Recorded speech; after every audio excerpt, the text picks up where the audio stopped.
Hello everyone, how are you? Hope you're all doing well. Today we will continue discussing the manhwa we covered yesterday. After Heijin extended his left hand toward the Buddha statue, he was suddenly drawn into another dimension. In his mind he thought, I knew something was going to happen, but what is this? He felt a real sensation of being absorbed into something and floating in the sky. The view below him was astonishing. The architecture filling the streets beneath him could only be found in historical records or modern imagination. To see such a sight in today's world, one would need a drone, a helicopter, or some other device. However, in this dimension he floated like a spirit, not like a human. It was a depiction of ancient China from centuries ago. He wondered, am I imagining this? But it feels so real. Suddenly, the spirit of the Bell Maiden appeared beside him and said, to be honest, I've been waiting for you. Hearing this, Heijin asked, why do I have this power? What do you want from me? If this power comes with consequences like a sacrifice, please tell me. He asked out of fear that the spirit might claim his life. This was the first time they spoke directly. Previously, she had only appeared in the shadows and possessed his body. The Bell Maiden responded, I will offer you a contract, but this is not something you can refuse so easily.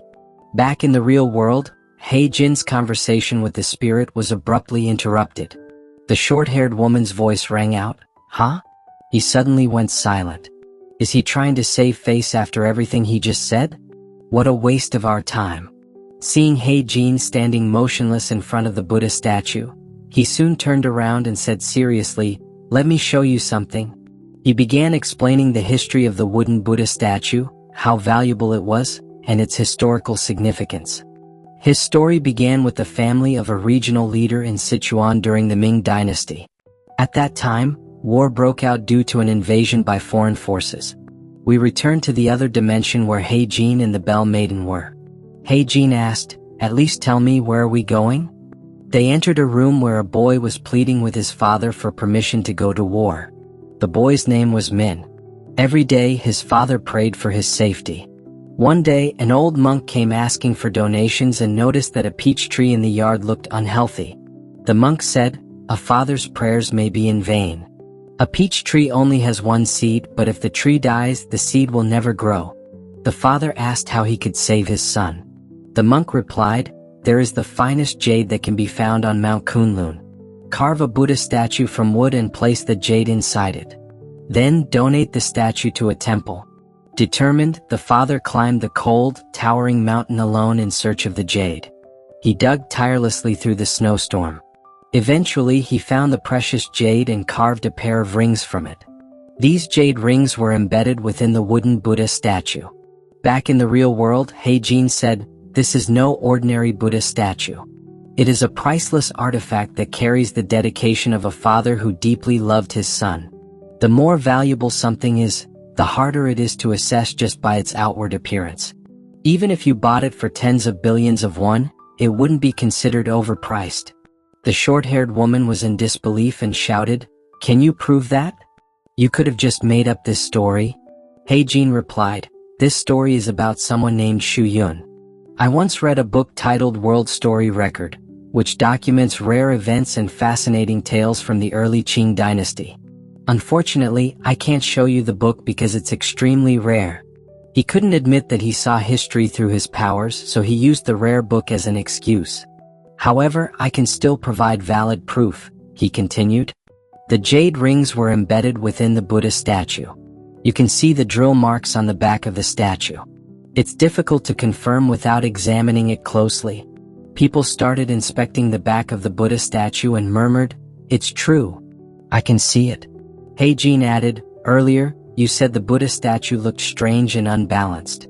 That's because of the jade rings inside it, which were later sealed by its creator. If you question the balance of this statue, it's like doubting and mocking the architecture of the Leaning Tower of Pisa. The short-haired woman and the elderly man beside her were stunned. The woman asked, what's your name? Heijin quickly replied, my name is Park Heijin, then walked away. As he left, the short-haired woman and the old man said, I will remember your name. See you again. Once they were gone, the Bell Maiden appeared once more and said, Please protect the 3 celestial relics that are scattered and return them to their rightful place. Heijin murmured to himself, 3 celestial relics? She must be talking about the bronze dagger, the mirror, and the bell. He snapped out of his thoughts when the woman who had helped him earlier spoke. Excuse me. I just wanted to thank you for what you did. Heijin, feeling shy, scratched his head and said, It's nothing. I just couldn't stand them disrespecting that Buddha statue. But deep down he thought, I also didn't expect my magic to activate. Suddenly, the woman cheerfully invited him to lunch. Outside the building, the short-haired woman spoke to her assistant. I was humiliated because of you. When you worked with my grandfather, you acted like you knew everything. So how could you not know about World Story Record? The assistant replied, I have never heard of a book with that title. There is a book called A New Account of the Tales of the World from the Lusong Era, but nothing like what that young man mentioned. The woman was shocked. Wait, so did he just make that up? The elderly man said, It doesn't matter whether the book is real or fake. What matters is that he discovered the jade ring markings on the back of the statue. In this situation we have already lost. And that concludes this chapter. Don't forget to look forward to the next one tomorrow. See you, and don't forget to like, comment, and subscribe.